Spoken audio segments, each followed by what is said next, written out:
세계 최대 강국을 꿈꾸는 나라가 있습니다. 14억 인구와 세계 2위의 경제 규모를 자랑하는 그들이 가장 두려워하는 나라는 다름 아닌 5천만 인구의 작은 나라라고 하는데요. 도대체 무엇이 이들을 이토록 불안하게 만드는 걸까요? 10년간 두 나라를 오가며 취재한 CNN 특파원이 마주한 믿을 수 없는 비밀. 그리고 그가 발견한 두 나라의 결정적인 차이점. 지금부터 그의 사연을 통해 알아가 보도록 하겠습니다. 그 전에 잠깐 1초 만에 누를 수 있는 좋아요 버튼을 꾹 눌러주시면 영상 제작에 큰 힘이 됩니다. 그럼 바로 사연 시작하겠습니다. 안녕하세요. CNN 아시아 담당 특파원 로웰이라고 합니다. 중국과 한국 사이에 펼쳐지는 숨겨진 문화전쟁의 실체를 전해드리려 해요. 제가 콜롬비아 대학교에서 국제학을 공부하며 동아시아를 연구할 때만 해도 이토록 복잡한 문화적 긴장관계가 존재하리라고는 예상하지 못했습니다.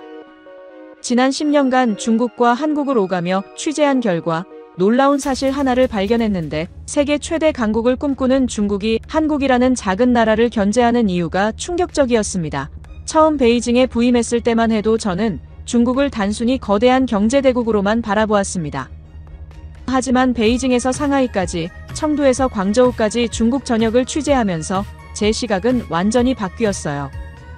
14억 인구를 가진 거대 국가가 5천만 인구의 한국을 경계하는 이유는 경제적 경쟁이 아닌 다른 이유가 있었기 때문이었습니다.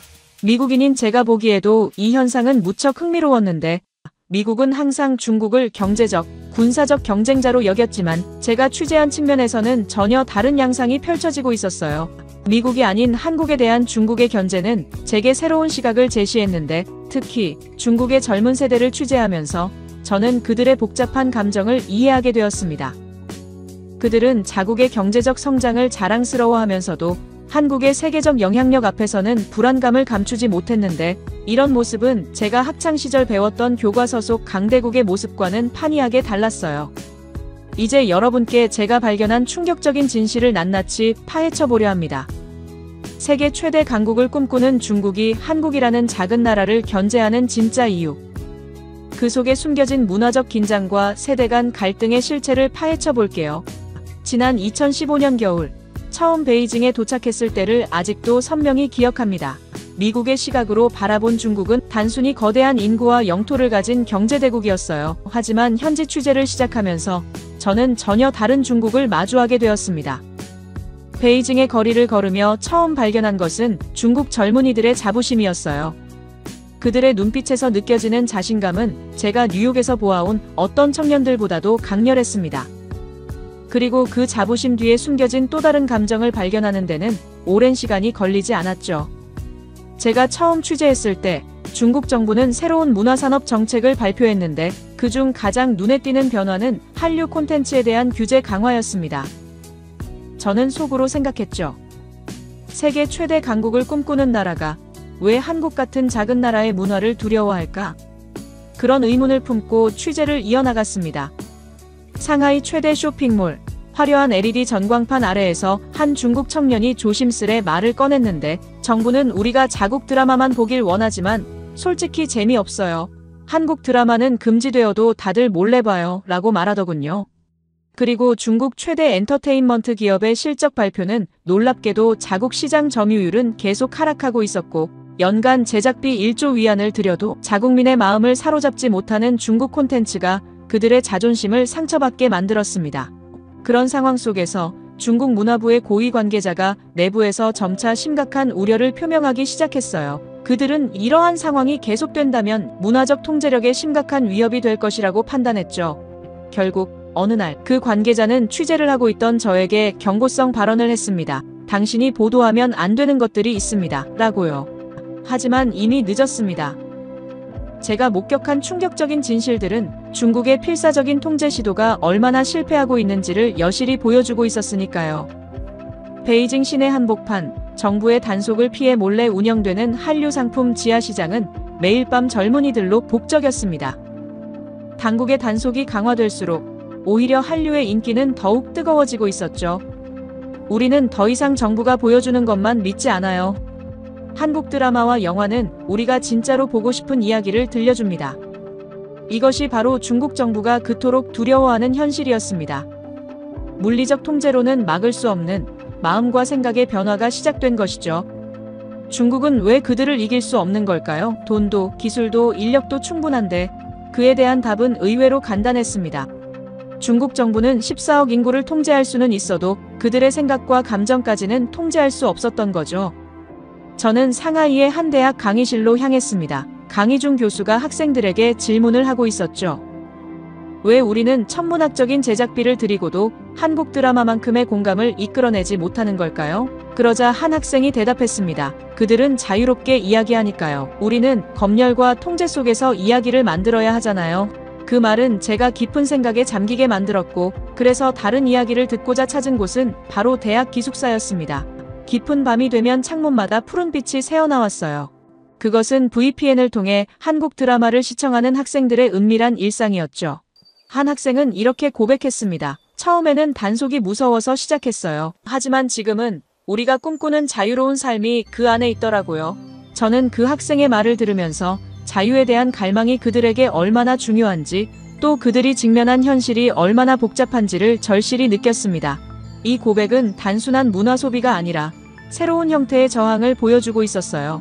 당국의 감시를 피해 은밀히 이어지는 그들의 일상에서 자유를 향한 열망이 엿보였습니다. 다음 날 베이징에서는 중국 최대 예능 프로그램의 제작 발표회가 열렸었는데 한 달이 지나 조사해보니 1회 제작비만 1억 위안, 최고의 스타들을 총동원했지만 시청률은 고작 2%에 그쳤습니다. 반면 불법 유통되는 한국 런닝맨, 1박 2일 같은 예능은 SNS에서 폭발적인 인기를 얻고 있었죠. 단속이 강화될수록 오히려 한류의 영향력은 더욱 커져만 갔습니다. 그리고 더욱 충격적인 일은 중국 정부의 대응이었는데 한류 팬들을 문화적 반역자로 규정하고 대대적인 단속을 시작한 것이죠. 그러나 이는 오히려 역효과를 낳았습니다. 한류 팬클럽 단속 현장에서 만난 20대 여성은 이렇게 말했어요. 우리를 반역자로 몰아도 좋아요. 하지만 우리가 원하는 건 그저 자유로운 선택권이에요. 그럼에도 중국 공안 당국은 더욱 강경한 조치를 시행하고 있었습니다. 한류 콘텐츠 소지자에 대한 벌금을 10배로 인상하고 SNS 계정을 영구 삭제하는 처벌을 시작한 것이죠. 그러나 단속이 강화될수록 지하 시장은 더욱 교묘해졌습니다. USB를 이용한 오프라인 거래가 활성화되고 암호화된 메신저를 통한 공유도 늘어났어요. 그들이 두려워하는 건 한류가 아닙니다. 상하이의 한 문화평론가는 이렇게 지적했습니다. 자유로운 선택과 표현에 대한 젊은이들의 행동. 그것이야말로 중국 당국이 진정으로 두려워하는 것이죠. 베이징의 유명 경제연구소가 발표한 충격적인 자료에 따르면 중국의 20, 30대 청년들이 느끼는 경제적 압박감은 그들의 부모 세대를 훨씬 뛰어넘는 수준이라고 해요. 베이징과 상하이의 아파트 가격은 맨해튼 수준을 넘어섰고 취업 경쟁률은 미국 아이비리그 입학률보다 더 치열한 수준이었습니다. 광저우의 한 대학가에서 만난 학생들의 이야기는 제 가슴을 무겁게 했어요. 그들이 들려준 부모 세대와의 갈등은 단순한 세대 차이를 넘어섰습니다. 중국의 경제 성장률이 지난 40년간 연평균 9.4%를 기록하며 세계를 놀라게 했지만 그 이면에는 깊어지는 세대 간 갈등이 자리 잡고 있었어요. 베이징의 화려한 고층 빌딩 숲속에서 1978년 1,500억 달러에 불과하던 GDP가 2019년 14조 달러로 치솟는 놀라운 성장을 이뤘습니다. 하지만 이런 숫자들은 청년들의 고민을 더욱 깊게 만들고 있었어요. 기성세대는 기회의 시대를 살았지만 우리는 그저 그들의 그늘에서 살아가고 있어요. 한 학생의 말에서 묻어나는 씁쓸함이 아직도 생생합니다. 2021년의 8.1% 성장률은 겉으로는 인상적으로 보이지만 실상을 들여다보면 전혀 다른 이야기를 발견하게 됩니다. 미중 무역전쟁의 그림자는 점점 더 짙어지고 있었고 청년들의 좌절감은 더욱 깊어지고 있었어요. 중국은 이제 세계 최대의 제조업 국가이자 수출국으로 성장했습니다. 하지만 이런 성공 이면에는 세계 최대의 에너지 소비국이자 탄소 배출국이라는 부작용도 함께 따라왔어요. 더욱 아이러니한 것은 젊은 세대들이 이런 산업화의 그늘을 한국의 소프트 파워를 통해 바라보고 있다는 점입니다. 더욱 놀라운 것은 중국의 물리적 크기가 더 이상 문화적 영향력을 보장하지 못한다는 사실이에요. 오히려 인구의 30분의 1에 불과한 한국이 전 세계 문화계를 사로잡고 있었습니다.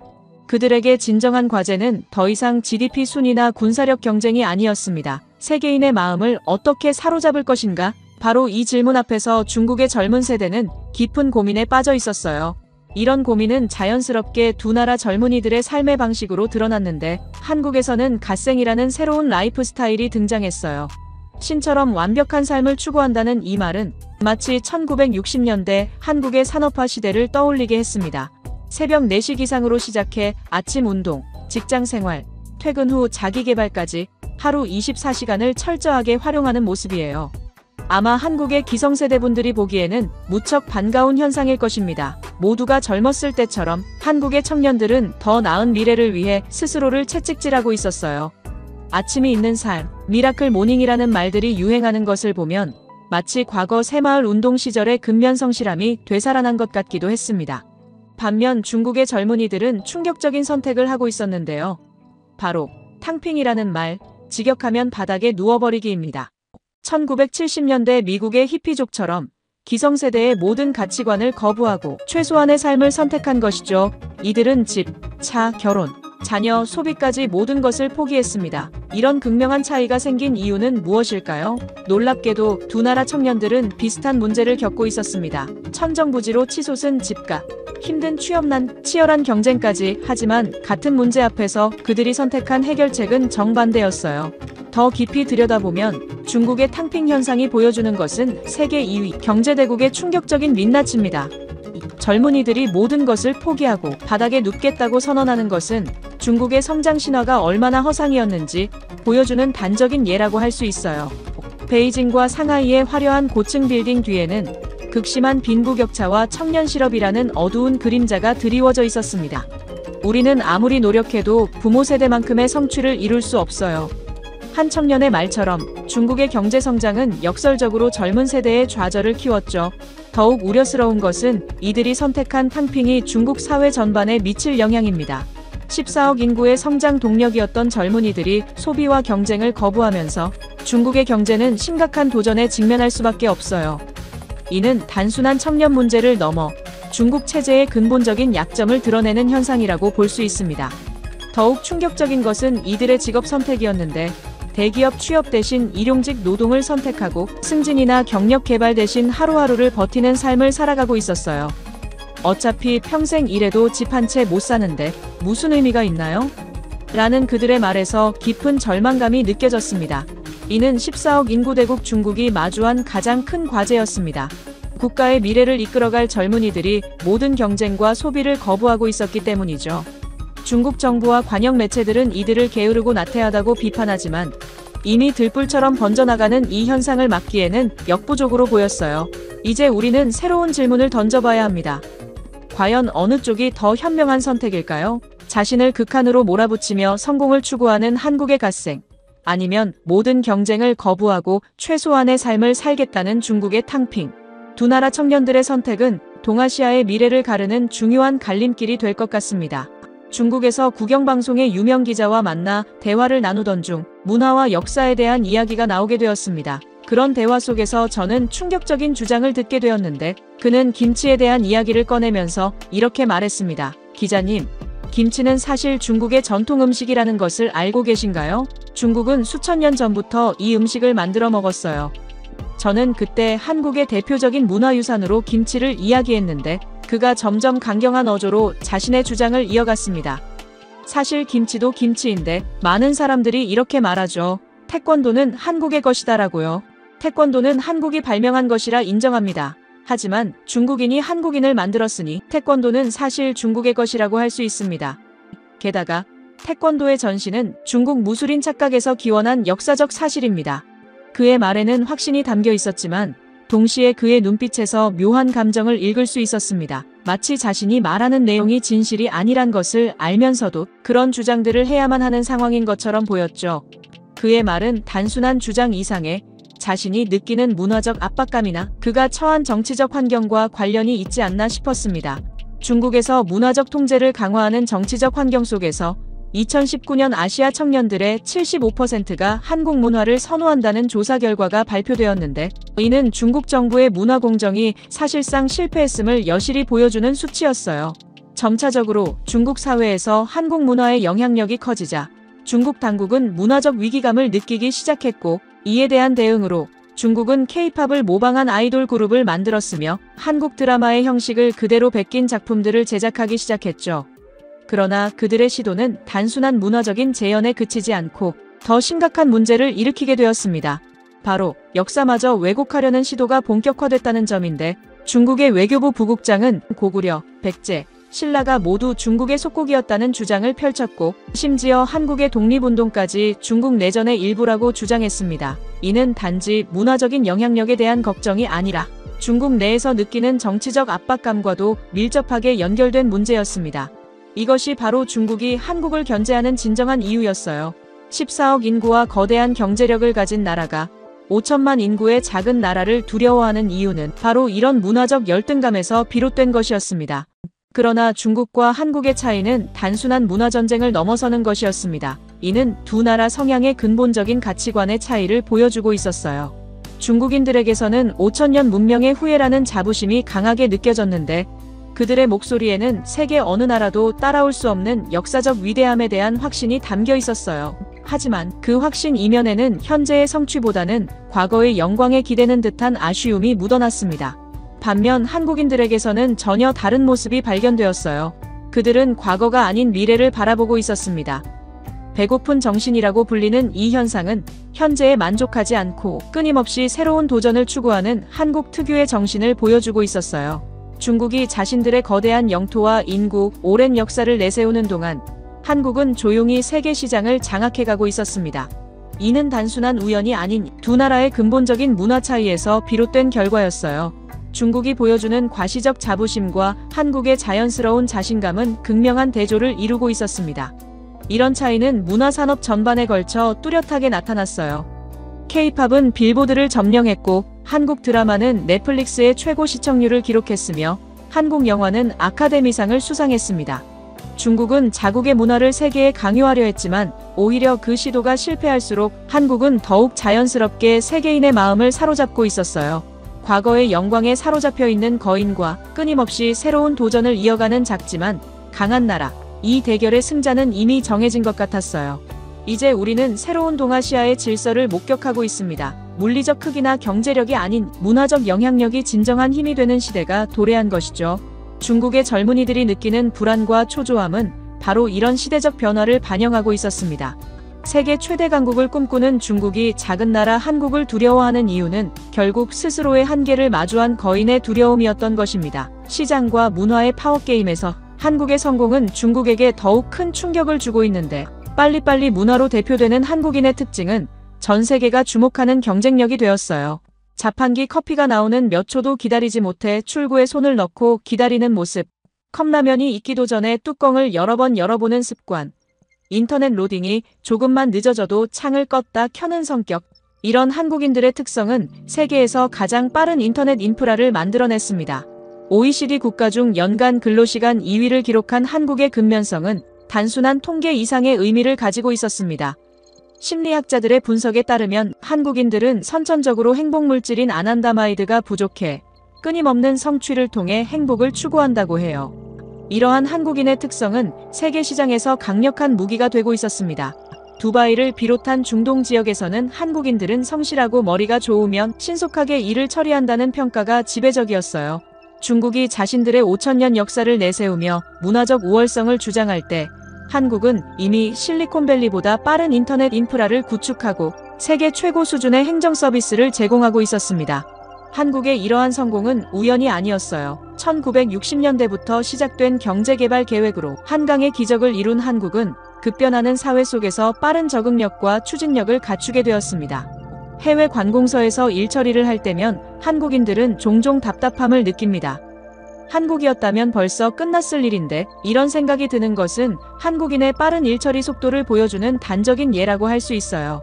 한국인의 급한 성격은 때로는 단점으로 지적되기도 합니다. 하지만 이런 성격이 오히려 강점이 되어 세계에서 가장 빠른 배달 시스템을 만들어냈고, 온라인 쇼핑에서도 당일 배송이라는 혁신을 이뤄냈어요. 더욱 흥미로운 것은 외국인들이 바라보는 한국인의 민족성인데, 성실하고 부지런하다, 단결력이 좋다라는 평가는 한국인만의 고유한 특성을 정확하게 보여주고 있었어요.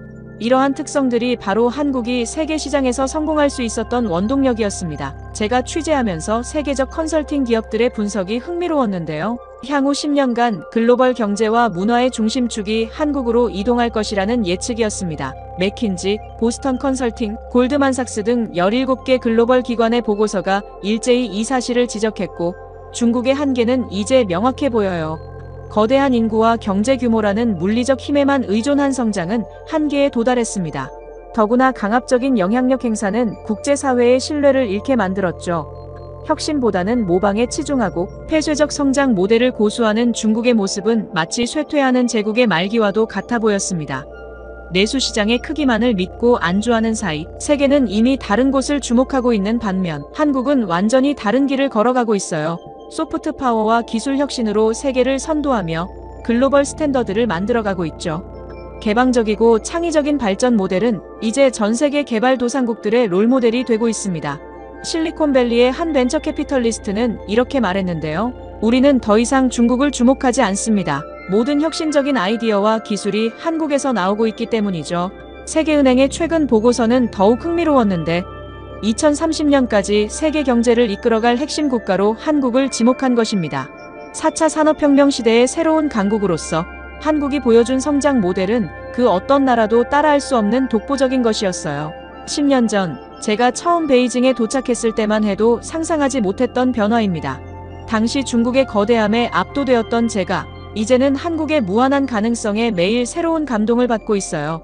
한국의 성공은 단순한 경제적 성취를 넘어섭니다. 그것은 인류가 나아가야 할 새로운 문명의 방향을 제시하고 있어요. 기술과 문화의 조화, 전통과 혁신의 균형, 그리고 무엇보다 인간다운 삶의 가치를 지켜내는 모습은 진정한 선진국의 표상이 되었습니다. 지난 10년간의 취재를 마무리하며 저는 확신할 수 있어요.